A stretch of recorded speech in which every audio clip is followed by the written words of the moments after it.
ഞാൻ Francesca Edward. എൻ്റെ കൃഷിത്തോട്ടത്തിലേക്ക് എല്ലാവർക്കും സ്വാഗതം. ഇന്ന് ഞാൻ ഷെയർ ചെയ്യാൻ പോകുന്നത് എൻ്റെ പപ്പായ കൃഷി.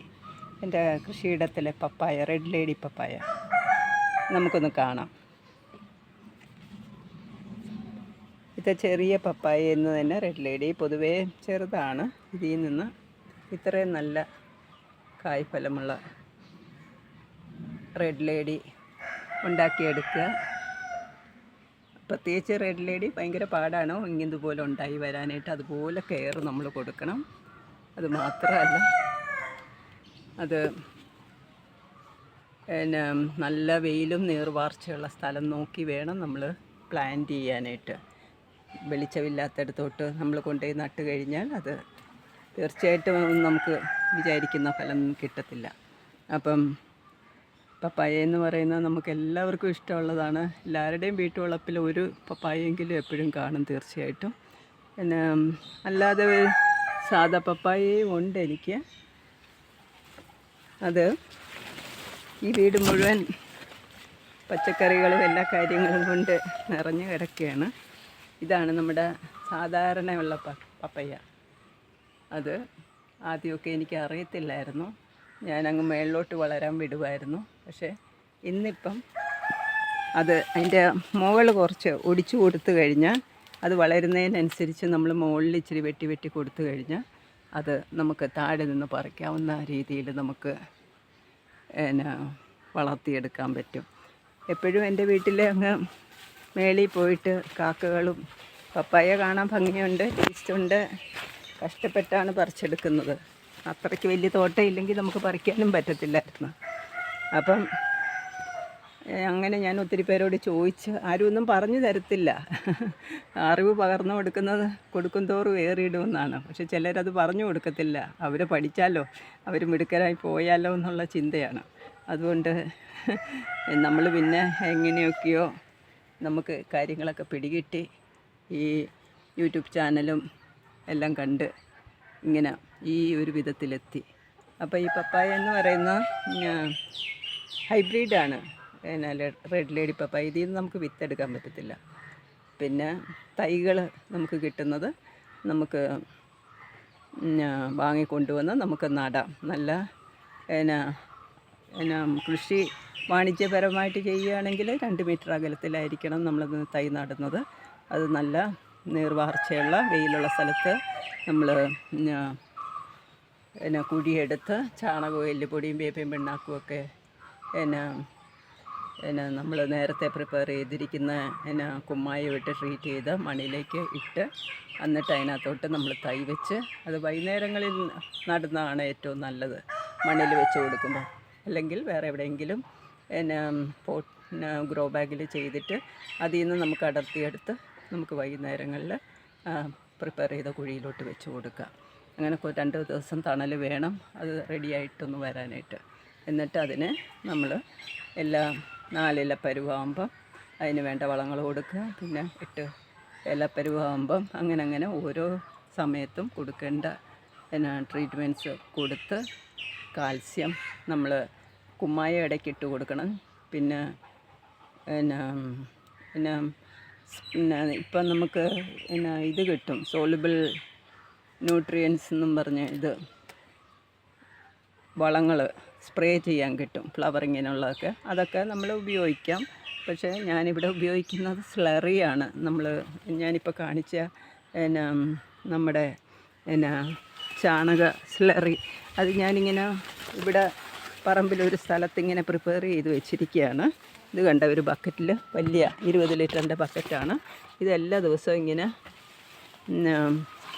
ഇളക്കി കൊടുക്കും. ഇതിങ്ങനെ എല്ലാ ദിവസവും രാവിലെയും വൈകിട്ടും ഇങ്ങനെ റൈറ്റ് സൈഡിലോട്ട് ഇങ്ങനെ ഇളക്കി കൊടുത്ത്, എന്നിട്ട് ഒരു 7 ദിവസമോ 15 ദിവസമൊക്കെ ആകുമ്പോൾ അതിനെ എടുത്ത് ഒരു മഗ്ഗെടുത്ത് അതിനെ 5 ഇരട്ടി വെള്ളവും കൂടെ ചേർത്ത് ഇതിൻ്റെ എല്ലാം ചുവട്ടിൽ, നേരെ ചുവട്ടിൽ വയ്ക്കത്തില്ല, അതിൻ്റെ ഇച്ചിരി അകലെ ഒഴിച്ച് അതിന് കൊടുക്കും. അപ്പോൾ അത് നല്ല ഹെൽത്തി ആയിട്ട് വരും. പപ്പായയുടെ ഗുണങ്ങളൊക്കെ അറിയാമല്ലോ, കണ്ണിനും ഡൈജഷനും എല്ലാം ഒത്തിരി വൈറ്റമിൻസ് അടങ്ങിയതാണ്. ഒരു പപ്പായ ഒരു ദിവസം കഴിക്കുന്നത് ഏറ്റവും നല്ലതാണ്. നമ്മൾ സാമ്പാറിലും പപ്പായ തോരനായിട്ട് ഉപയോഗിക്കും, പപ്പായ അസച്ച് ഫ്രൂട്ടായിട്ട് കഴിക്കും, പപ്പായ കൊണ്ട് ജെല്ലി ഉണ്ടാക്കും, പപ്പായ കൊണ്ട് ട്യൂട്ടി ഫ്രൂട്ടി ഉണ്ടാക്കും. എന്തൊക്കെയാണ് ഇതിൻ്റെ ഗുണവിശേഷങ്ങൾ എന്ന് പറഞ്ഞറിയിക്കേണ്ട. ഒത്തിരി വിഭവങ്ങൾ നമുക്ക് ഇതിൽ നിന്ന് ഉണ്ടാക്കുകയും ചെയ്യാം. ഇതിൽ നിന്ന് ഒത്തിരി വൈറ്റമിൻസ് നമുക്ക് കിട്ടുകയും ചെയ്യും. അപ്പം എല്ലാവരുടെയും പറമ്പിൽ ഇതുപോലെ ഒരു പപ്പായ ഒരെണ്ണമെങ്കിലും ഉണ്ടാവും എന്ന് വിചാരിക്കുന്നു. ഇല്ലെങ്കിൽ വെച്ച് പിടിപ്പിക്കുക, ഏറ്റവും നല്ലതാണ്. പിന്നെ ഇതിൻ്റെ ഇലകൾ, പപ്പായയുടെ ഇല നമ്മൾ പണ്ട് കോവിഡ് ഉണ്ടായിരുന്നപ്പം ആ ഇലയായിരുന്നു നമ്മൾ അതിൻ്റെ വെള്ളം അരച്ച് വെള്ളം ട്രീറ്റ്മെൻറ്റിനായിട്ട് ഉപയോഗിച്ചിട്ട് നല്ല എഫക്റ്റായിരുന്നു. അപ്പം അതുപോലെയുള്ള ഒത്തിരി ഗുണങ്ങളുണ്ട് ഇതിന്. പിന്നെ വേറെ ശല്യത്തിന് നമ്മൾ ഉപയോഗിക്കുന്ന നമ്മുടെ കോഴികൾക്കൊക്കെ ഇതിട്ട് കൊടുക്കാറുണ്ട്. മെഡിസിൻ കൊടുക്കുന്നതിന് പകരം ഇത് അവരുടെ ഫുഡിൽ ആഡ് ചെയ്യാറുണ്ട്. അങ്ങനെ ഒത്തിരി പപ്പായ കൊണ്ട് പ്രയോജനമുണ്ട്. അതിന് എൻ്റെ വീട്ടിലിപ്പം എപ്പോഴും ഉണ്ട് ഈ പപ്പായ. ഞാൻ എന്നും കഴിക്കും, എനിക്ക് ഇഷ്ടവുമാണ്. മലബന്ധമൊക്കെ മാറും, നല്ല ഈസി ഡൈജഷൻ എല്ലാം. സുഖമാണ് അതൊക്കെ കഴിച്ചു കഴിഞ്ഞാൽ. നമ്മൾ കടയിൽ നിന്ന് വിഷം നിറച്ച ഫ്രൂട്ട്സ് എല്ലാം, ആപ്പിളും അതും ഇതുമൊക്കെ മേടിച്ച്, പപ്പായ തന്നെ നമ്മൾ പുറത്തുനിന്ന് മേടിച്ച് കഴിക്കാറുണ്ട്. അത് പൈസ കൊടുക്കുന്നതിന് വലിയ പൈസ കൊടുക്കുകയും വേണം, എന്നാൽ നിറച്ച് വിഷങ്ങളുമാണ് അതിൻ്റെ അകത്ത്.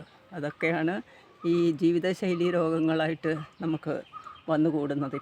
ജനിച്ച് വീഴുന്ന കുഞ്ഞുങ്ങൾക്ക് വരെ ജീവിതശൈലി രോഗങ്ങൾ എന്ന് വെച്ചാൽ അമ്മ കഴിച്ചതിൻ്റെ എഫക്റ്റ്, അപ്പം കഴിച്ചതിൻ്റെ എഫക്റ്റ് കുഞ്ഞുങ്ങൾക്കാണ് കിട്ടുന്നത്.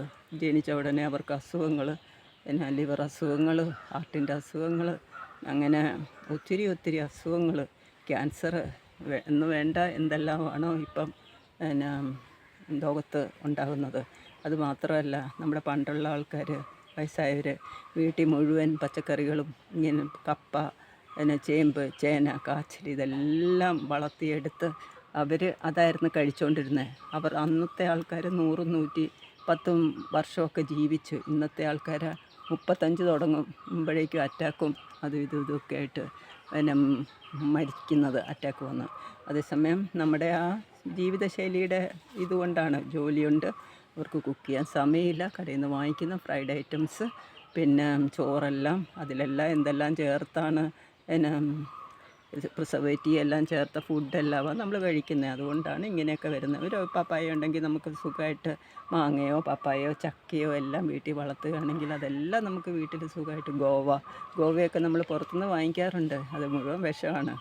അതുകൊണ്ട് നമ്മൾ വീട്ടിൽ എല്ലാത്തിൻ്റെ ഓരോ ഫ്രൂട്ട്സ്, ഇവിടെ ഒത്തിരി ഫ്രൂട്ട്സ് ഉണ്ട്. എന്താണ്ട് ആപ്പിൾ ഞാൻ നട്ടുപിടിപ്പിച്ചിട്ടുണ്ട്. ആപ്പിൾ ഇത്രേ ആയുള്ളൂ, പിടിച്ച് കയറി വരുന്നതേ ഉള്ളൂ. എങ്കിലും ആപ്പിള്, പച്ചക്കറി വഴുതനയുണ്ട്, പിന്നെ മൾബറി ഉണ്ട്. മൾബറി അത് എല്ലാം ഞാൻ ഇപ്പം വഴുതനയൊക്കെ വീട്ടിൽ എപ്പോഴും ഉണ്ട്. പിന്നെ അഗസ്തിക്കീരയുണ്ട്, പേരയുണ്ട്, പിന്നെ ഒത്തിരി ഫ്രൂട്ട്സ് ഉണ്ട്. ചിലത് പേരറിയത്തില്ല, ഇതൊക്കെ എന്തോ അറിയത്തില്ല. ഇതെല്ലാം ഫ്രൂട്ട്സാണ്. പിന്നെ പഴമുണ്ട്. എൻ്റെ വീട്ടിൽ 10-200 വാഴയുണ്ട്. അതിൻ്റെ വീഡിയോ ഞാൻ പിന്നെ ഇടുന്നത്. ഇത് പച്ചച്ചിങ്ങനാണ്. പിന്നെ കറി നാരകമുണ്ട്, കുഞ്ഞ് ഓറഞ്ച്, സ്വീറ്റ് ഓറഞ്ച്, കറി നാരകം, പിന്നെ പിസ്ത, അങ്ങനെ ഇഷ്ടം പോലെ സാധനങ്ങൾ ഞാൻ എൻ്റെ വീട് മുഴുവൻ. കപ്പയുണ്ട്, കണ്ടോ, കപ്പയൊക്കെ നട്ടിരിക്കുന്നുണ്ടോ, കയറി വരുന്നുണ്ടോ കപ്പ. പിന്നെ ഇത് ചീമ, അതൊക്കെ നമുക്ക് വീട്ടിൽ വളരെ വിഷമില്ലാതെ ഓരോ കാര്യങ്ങൾ, ചേന ചേമ്പൊക്കെ കണ്ടോ, ഇഷ്ടം പോലെ കൃഷിയുണ്ട് എനിക്ക്. അത് മെനക്കേടാണ്, എന്നാൽ പോലും ജാക്ക് ഫ്രൂട്ടൊക്കെ ഞാൻ വളർത്തിയിരിക്കുകയാണ്. എനിക്ക് കഴിക്കാൻ പറ്റുമോയെന്ന് അറിയില്ല. ഇപ്പോഴത്തെയൊക്കെ 3-4 വർഷം കഴിയുമ്പോൾ കായ്ക്കും. ദൈവത്തിന് അനുവദിക്കുകയാണെങ്കിൽ തീർച്ചയായിട്ടും അതും കൂടെ കഴിച്ചിട്ട് പോകാമെന്നാണ് വിചാരിക്കുന്നത്. പിന്നെ ശീമനെല്ലി, ചുമന്ന കളറിലെ ശീമനെല്ലി, അങ്ങനെ ഒത്തിരി സാധനങ്ങൾ. ഇപ്പം ഞാൻ കൃഷിക്ക് ഒത്തിരി പ്രാധാന്യം കൊടുത്തുകൊണ്ടാണ് ഞാൻ ജീവിക്കുന്നത്. എനിക്കും എൻ്റെ മക്കൾക്കും പിന്നെ സുഭിക്ഷമായി കഴിക്കാനായിട്ടുള്ള എല്ലാ കാര്യങ്ങളും ഇവിടെയുണ്ട്. എനിക്ക് 50 സെൻറ്റ് 70 സെൻറ്റ് സ്ഥലമുണ്ട്. അതിൽ 20 സെൻറ്റ് കുതിരയ്ക്ക് വേണ്ടി വെച്ചിരിക്കുകയായിരുന്നു. ഈ 50 സെൻറ്റിൽ ഞാൻ നന്നായിട്ട് കൃഷി ചെയ്യുന്നുണ്ട്. ഇഞ്ചി, മഞ്ഞൾ, പിന്നെ ഉള്ളി, ചീര, ഇതാണ്ട സുന്ദരി ചീര, ചുമന്ന ചീര, മുളക്, പച്ചമുളക് കണ്ടോ, പച്ചമുളകൊക്കെ നിൽക്കുന്ന കണ്ടോ, വെള്ളരിക്ക, അങ്ങനെ എന്തൊക്കെ നമ്മുടെ ജീവിതത്തിൽ പിന്നെ ആവശ്യമുണ്ടോ അതെല്ലാം ഞാൻ നട്ടുപിടിപ്പിച്ചിട്ടുണ്ട്. ഞാൻ ഇവിടെ വരുന്നവർ രാവിലെ വാക്കിന് വരുന്നവർ ഇതിലേ വന്നേച്ച് പിന്നെ അവർ ഇവിടുന്ന് അവർക്ക് വേണ്ട കാര്യങ്ങളെല്ലാം കറിവേപ്പില വരെ പിന്നെ മരമായിട്ടാണ് വലിയ മരം പോലെ പോയിരിക്കുകയാണ്. എന്നുവെച്ചാൽ അത്രയ്ക്ക് പ്രാധാന്യം നമ്മൾ അതിന് കൊടുത്തിട്ടുണ്ട്. കണ്ട കറിവേപ്പില അതിൽ ഫ്ലവർ കയറുന്നുണ്ട്, എന്നാലും ഇത്രയും വലിയ കറിവേപ്പില മരമാണ് നമുക്കുള്ളത്. അപ്പം എല്ലാവരും ഇതുപോലെ ഉത്സാഹത്തോടുകൂടി നമ്മൾ ടി വിയും കണ്ട് ഇരുന്ന് കഴിഞ്ഞ സമയം പോകുന്നതല്ലാതെ വേറെ ഒരു പണിയും നടക്കത്തില്ല. ഇതാകുമ്പം നമുക്ക് കഴിക്കാനുള്ളതെങ്കിലും ആവും. അങ്ങനെ വാഴയൊക്കെ നിൽക്കുന്ന കണ്ടോ, ഇഷ്ടം പോലെ വാഴയുണ്ട്, 100-200 വാഴയുണ്ട്. അപ്പം ഈ വീഡിയോ എല്ലാവർക്കും ഇഷ്ടപ്പെട്ടെന്ന് വിചാരിക്കുന്നു. പുതിയൊരു വീഡിയോയുമായി വരുന്നവരെ നന്ദി, നമസ്കാരം. പിന്നെ എൻ്റെ ചാനൽ എല്ലാവരും സബ്സ്ക്രൈബ് ചെയ്യണം, പിന്നെ ബെൽ ബട്ടൺ അമർത്തണം. എന്നാൽ മാത്രമേ ഞാനിടുന്ന വീഡിയോസ് നിങ്ങൾക്ക് കാണാൻ പറ്റത്തുള്ളൂ. Thank you, by.